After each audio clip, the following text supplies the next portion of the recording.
Olá, meus amores, bem-vindos ao canal Fraterno Kids. Vamos continuar nosso papo.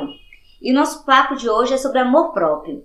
Mas antes, eu quero saber como tem sido aí na sua casa.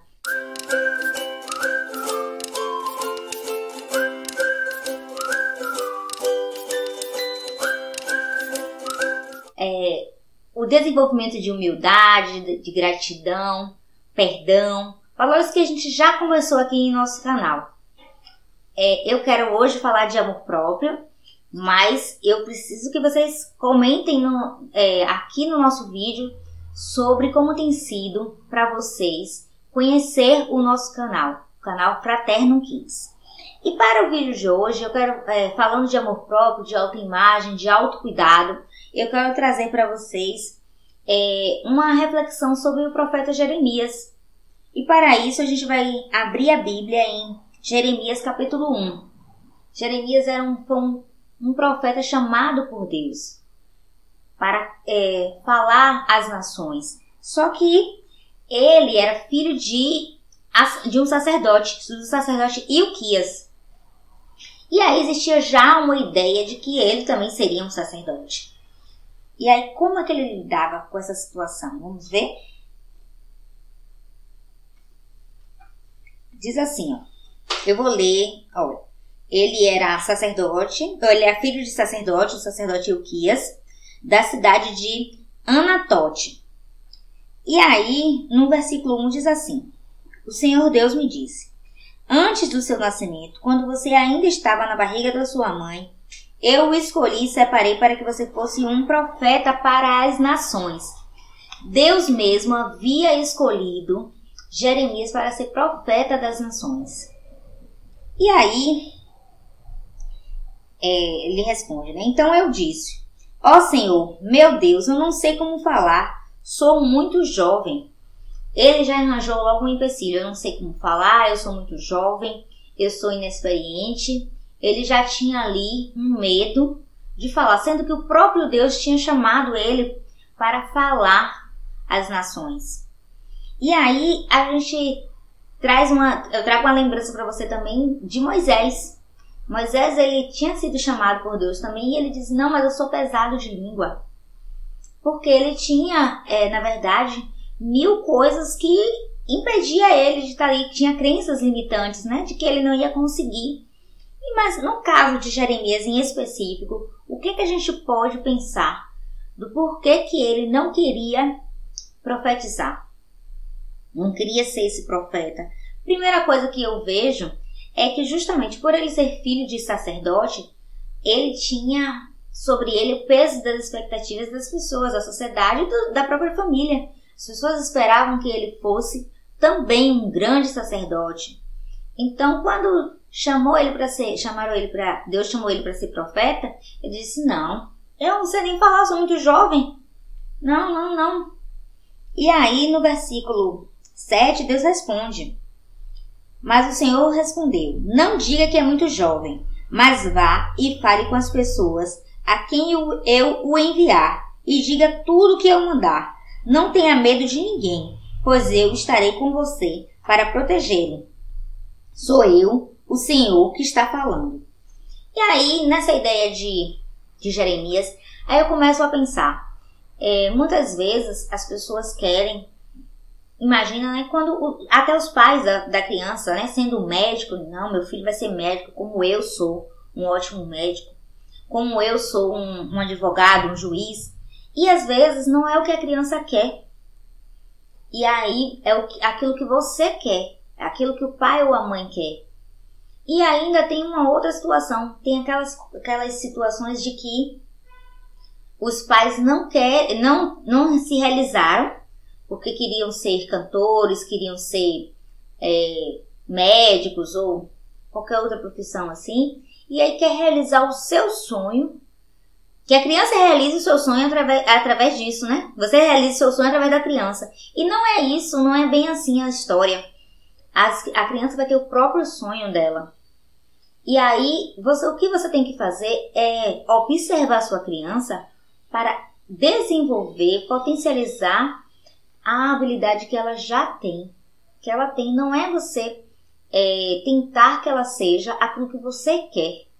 Porque assim, nem você, nem ela serão felizes, verdadeiramente.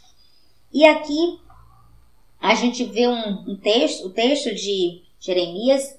Ele tinha medo, né? Ele estava com o peso das expectativas que as pessoas esperavam que ele fosse um grande sacerdote. E muitas vezes, sabe o que acontece? Nas igrejas, por exemplo, os filhos de pastores, as pessoas às vezes esperam que sejam pastores também. E às vezes ainda é criança e as pessoas exigem que aquela criança, que ela é filha de um pastor, tenha uma postura diferente, não seja criança, seja um mini pastor. E aí a criança, ela vai crescendo com essa... Se as pessoas ao redor, a sociedade ali da igreja mesmo, não parar para pensar um pouquinho que de qualquer forma, uma criança, a criança vai crescendo e vai ficando retraída.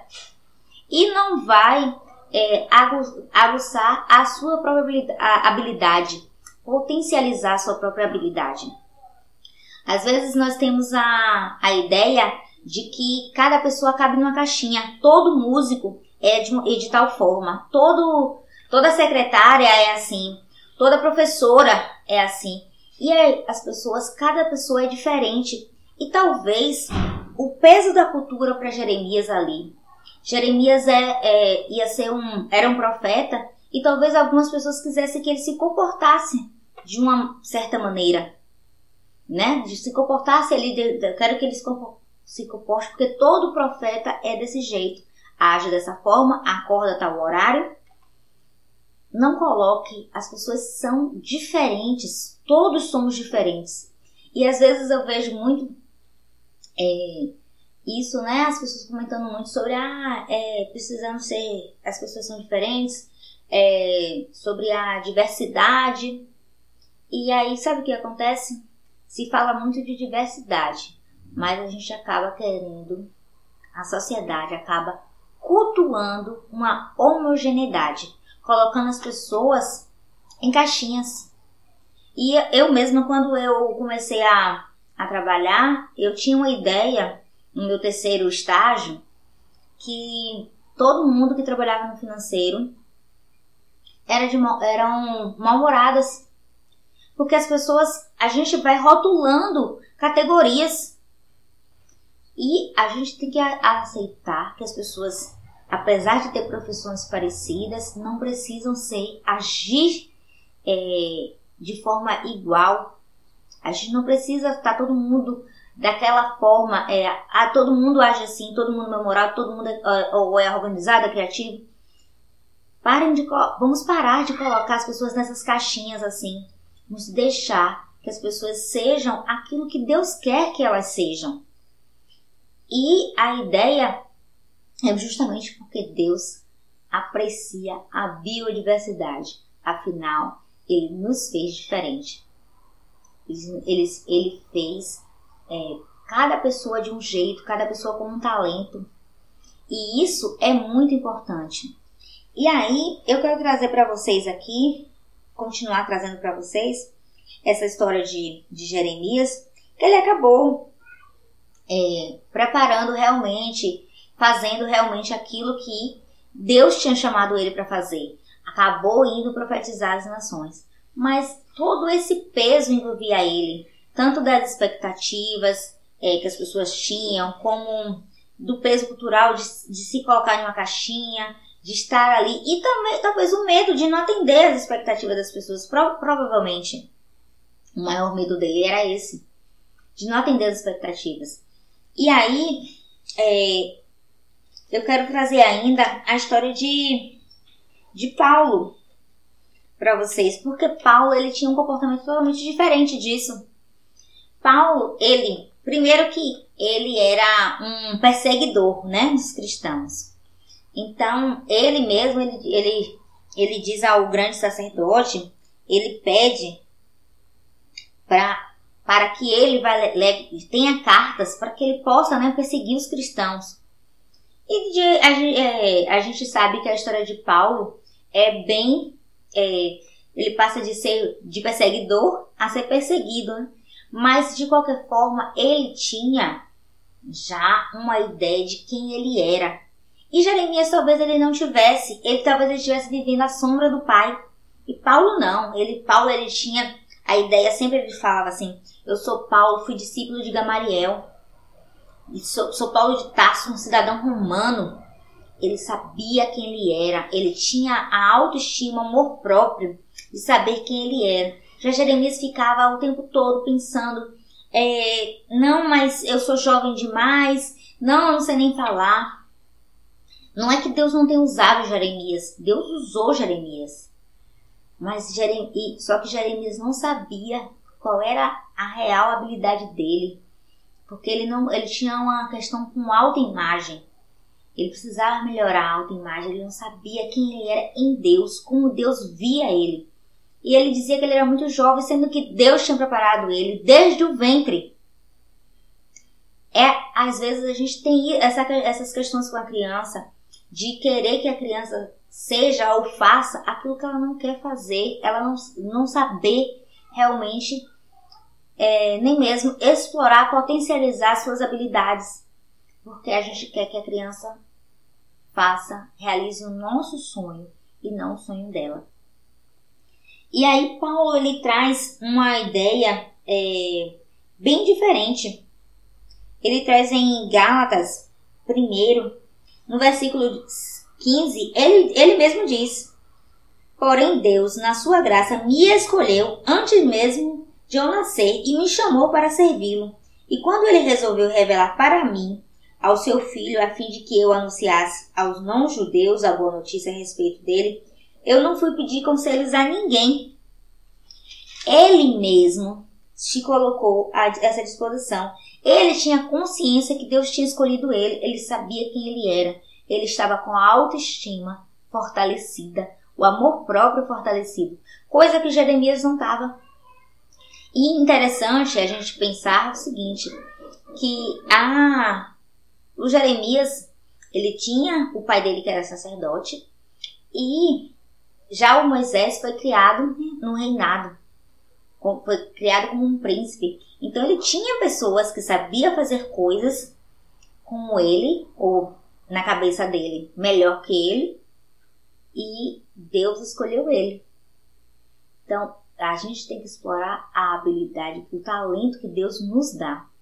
E não era porque Jeremias, o caso de Jeremias e Moisés, não era porque, provavelmente, né, ele não sabia realmente falar. O que eles tinham é o medo da comparação, o medo de ser comparado. E quantas vezes nós temos medo de ser comparado? Quantas vezes? E quantas vezes a gente não compara os nossos filhos com os filhos de outra pessoa? Ai, mas o filho de fulano canta.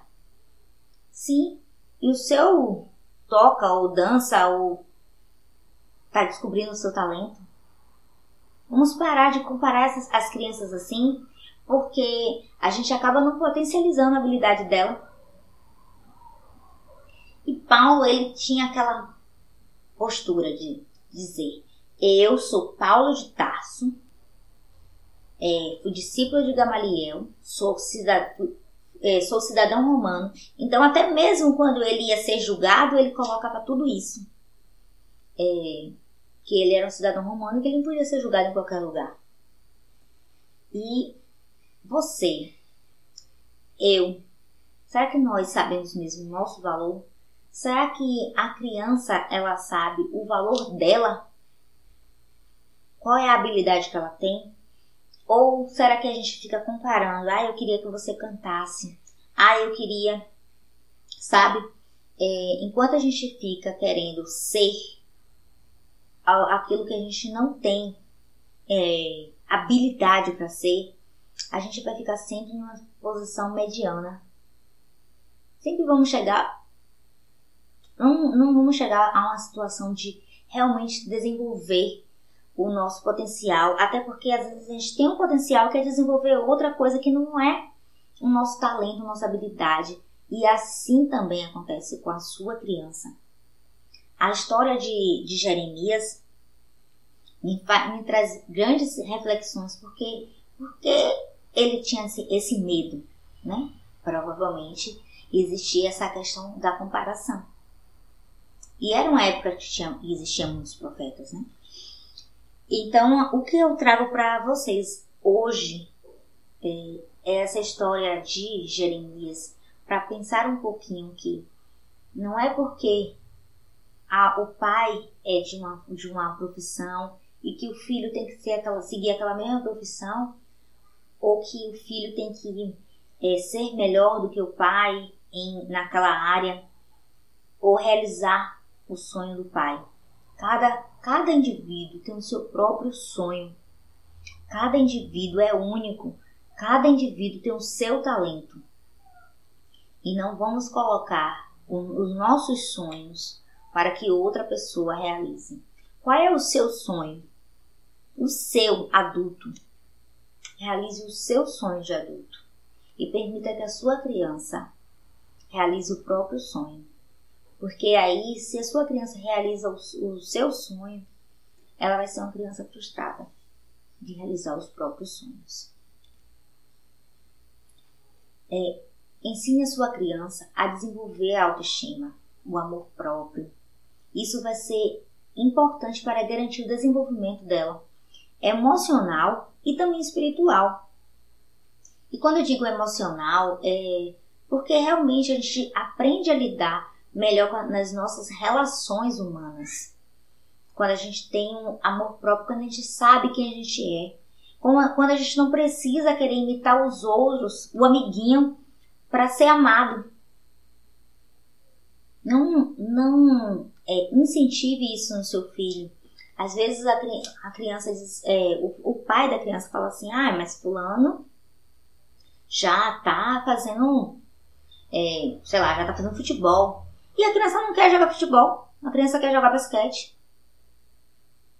E aí você fica achando que, mas o filho do fulano. E aí você vai começar a incentivar seu filho a jogar futebol, sendo que ele quer jogar basquete. E a habilidade dele talvez seja de jogar basquete. Incentive a habilidade do seu filho, potencialize a habilidade do seu filho para que ele se desenvolva emocionalmente. E aí ele vai crescer sabendo que o potencial dele, e vai conseguir lidar melhor com as relações pessoais e com a relação dele com as situações emocionais, mesmo, desenvolver o emocional. E também o espiritual, e quando eu falo espiritual, eu estou falando de você permitir que a sua criança sirva ao Senhor com aquilo que ela sabe fazer. Quando eu era criança, o sonho da minha mãe era que eu cantasse. Que eu cantasse, fizesse louvor na igreja. E quantas pessoas não vivem essa realidade? Que os sonhos dos pais é que sejam ministros de louvores. Infelizmente, ou felizmente, né? Eu também agradeço a Deus por não cantar, porque Deus me deu outros talentos. Eu gosto de fazer o teatro amador na igreja. Gosto de pregar o evangelho para crianças. Eu me realizo com isso, eu sou feliz pregando para crianças. E isso, claro que depois minha mãe entendeu isso, né? De vez em quando eu canto no coral, em tudo, mas não é o talento que Deus me deu. E enquanto a gente não desenvolve as habilidades, que a gente não potencializa realmente as habilidades, os talentos que Deus nos deu, talvez eu conseguisse cantar sem desafinar.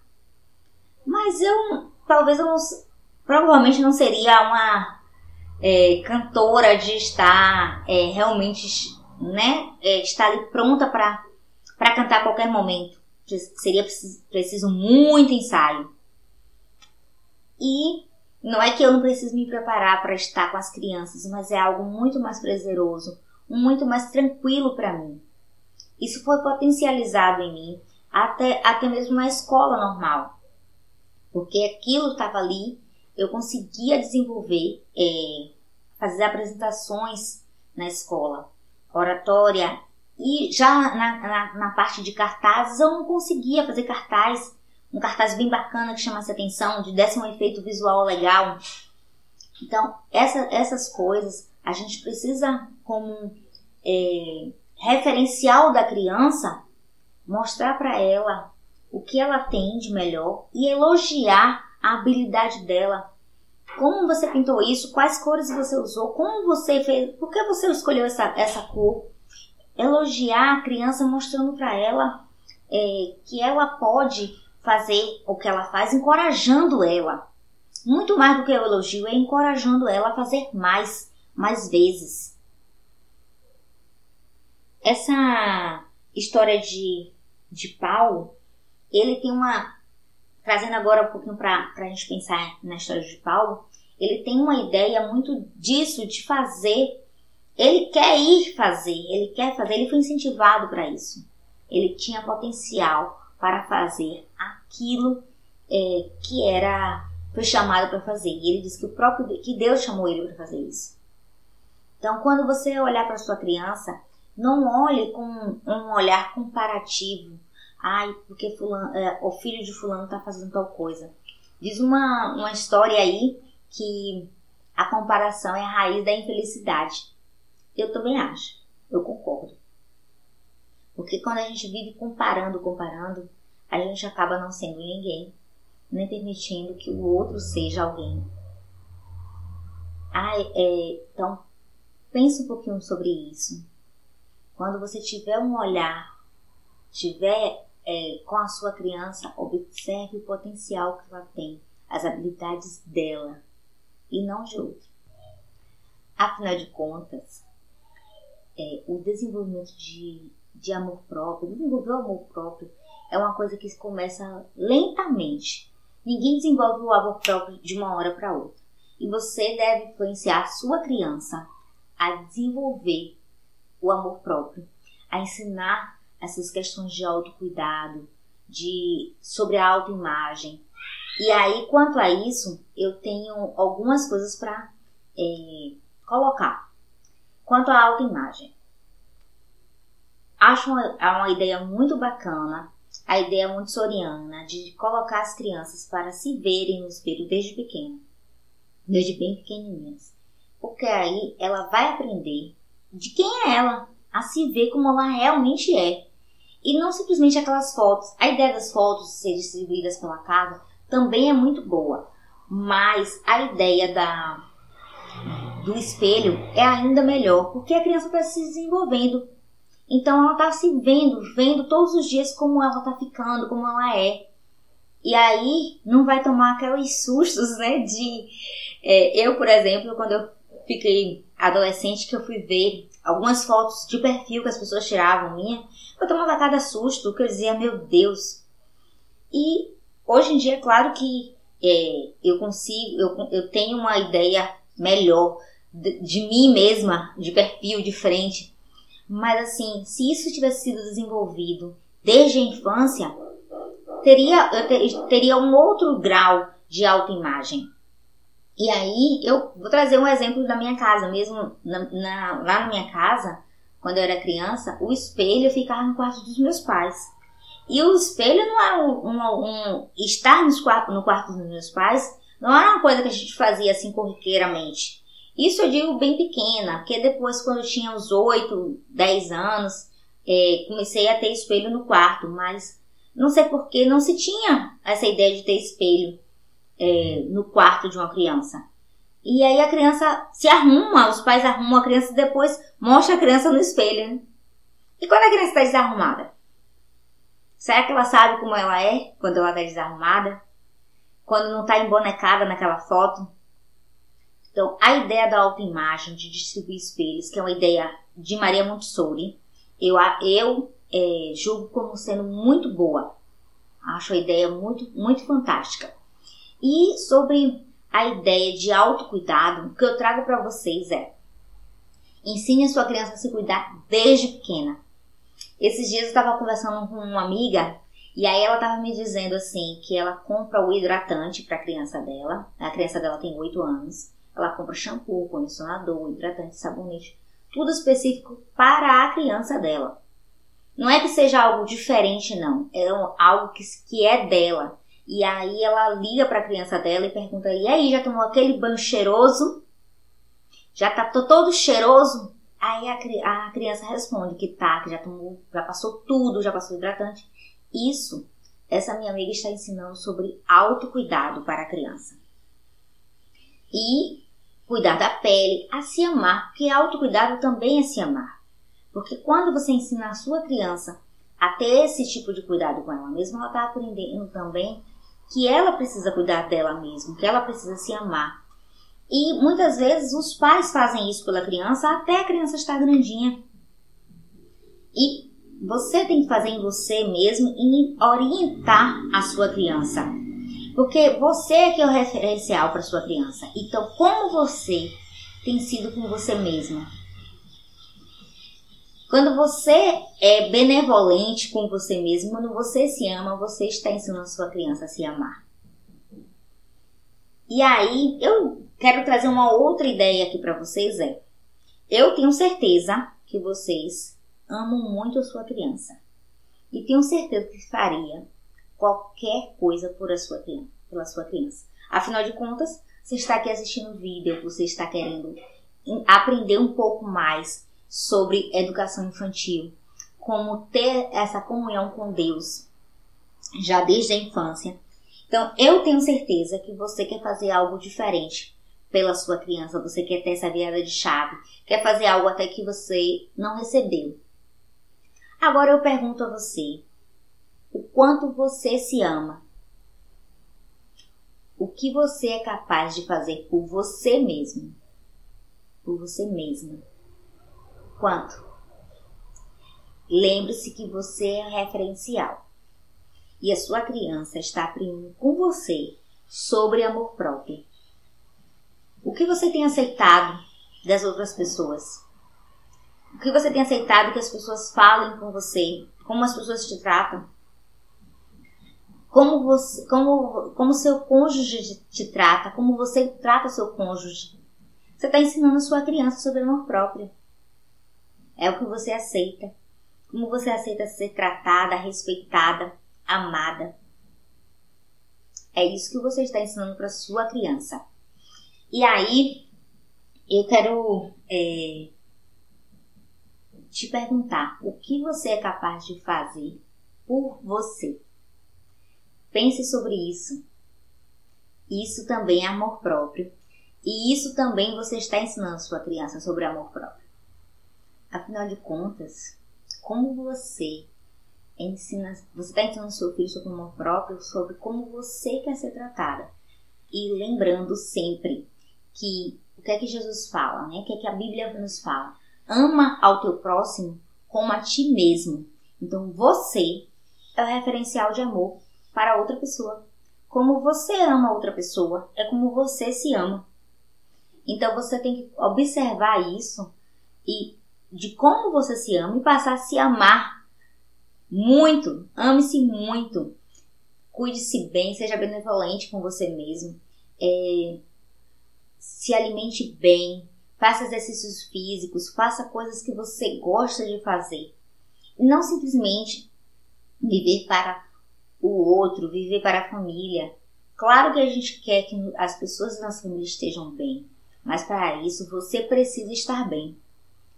Tem aquela história, né, do avião. No avião, se o avião estiver em perigo, se você estiver em perigo e você estiver com a sua criança, você tem que colocar a máscara de oxigênio em você primeiro e depois na sua criança, porque você consegue colocar em você e depois na sua criança. Mas você colocando na sua criança não vai ser capaz de colocar em você.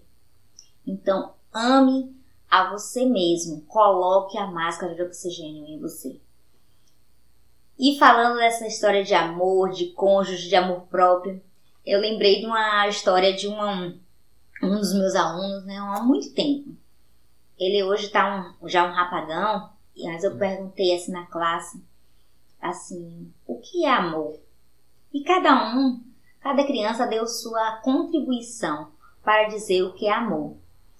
Uma falou Deus é amor, a outra deu outra sugestão do que era amor, cada uma deu sua contribuição. Mas uma me chamou a atenção. Um dos meninos disse assim, pra mim, amor é assim. Meu pai sai para trabalhar todos os dias. Minha mãe vai com ele até o portão e dá um beijinho nele.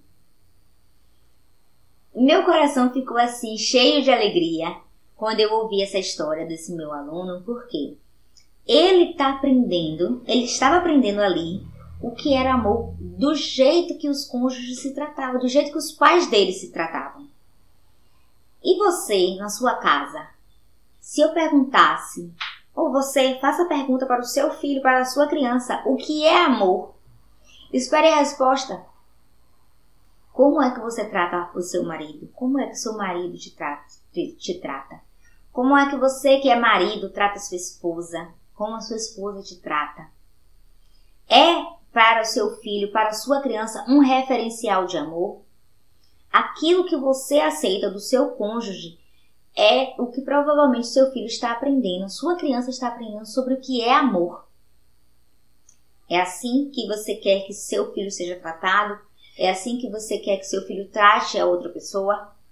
Pense um pouco sobre isso, sobre amor entre cônjuges e sobre amor próprio. Porque uma coisa está relacionada à outra, sim. Porque aquilo que você aceita como amor é também a forma de como você se ama. Eu quero contar um pouco também sobre a história de Pink, a filha da Pink, né? A cantora. A filha da Pink tinha apenas 6 anos quando disse para a mãe: eu sou muito, muito feia. Eu pareço um menino de cabelo grande. Provavelmente ela deve ter escutado isso de alguém. E pode ter sido até de uma outra criança. A gente sabe que algumas crianças podem ser cruéis. E, claro que não de maneira intencional. É porque escuta e acaba repetindo aquilo que escuta, né? E aí, a filha da Pink, ela disse que era muito feia. E a mãe dela resolveu colocar para ela um vídeo, um PowerPoint, dizendo como mostrando para ela outras pessoas que tinham características parecidas com a dela e que eram grandes cantores, grandes artistas, pessoas que a mídia, né, apoia, que a mídia acha linda. E aí ela percebeu que existiam pessoas como ela.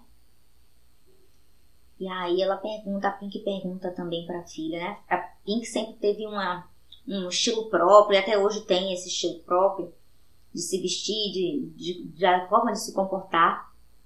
E aí a Pink pergunta assim: você me acha feia? O que é que você acha de mim? E aí a filha da Pink responde: não, mãe, você é linda. Eu te acho linda. A Pink também era um referencial de beleza para a filha. E assim a filha conseguiu desconstruir aquela ideia que outras pessoas colocaram para ela de que ela era uma criança feia. E a sua criança, como ela se vê? Ela procure trabalhar a autoestima da sua criança, a autoimagem, o amor próprio. E que o jeito que você se vê, o jeito que sua criança se vê, seja de verdade o jeito que Deus te vê, o jeito que Deus vê a sua criança. Que a gente possa sempre ter nosso amor próprio, nossa autoimagem também em Cristo Jesus. Afinal de contas, somos imagem e semelhança de Deus. E é nele que temos que ter esse referencial de quem somos. Como Deus nos vê é aquilo que somos, realmente somos. Que sejamos como Paulo, que conseguiu entender logo que Deus estava chamando ele. Que ele tinha um chamado de Deus. E ele usaria, a gente vê vários versículos de Paulo usando de sabedoria, de inteligência para falar do reino de Deus para as pessoas. E ser menos Jeremias, porque Jeremias ele não acreditou que ele poderia, ele não acreditava no potencial dele. Vamos ensinar as nossas crianças sobre o potencial, como desenvolver o potencial da criança. E aí sim, nós teremos uma sociedade muito mais feliz, uma relação familiar muito mais feliz, porque você vai ter o filho que você realmente tem e não viver pensando que o seu filho não é como o outro, o filho da vizinha, o filho da sua amiga. Afinal de contas, como eu falei aqui no texto, a comparação é a raiz da infelicidade. Pense o que você tem. Veja o que você tem e seja grato pelo filho que você tem. Desenvolva as habilidades do seu filho. Trabalhe a autoimagem, autocuidado, amor próprio.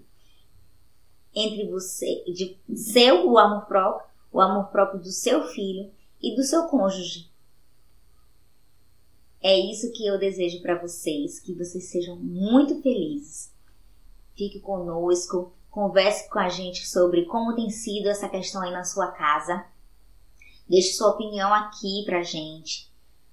E beijos, um beijo fraterno.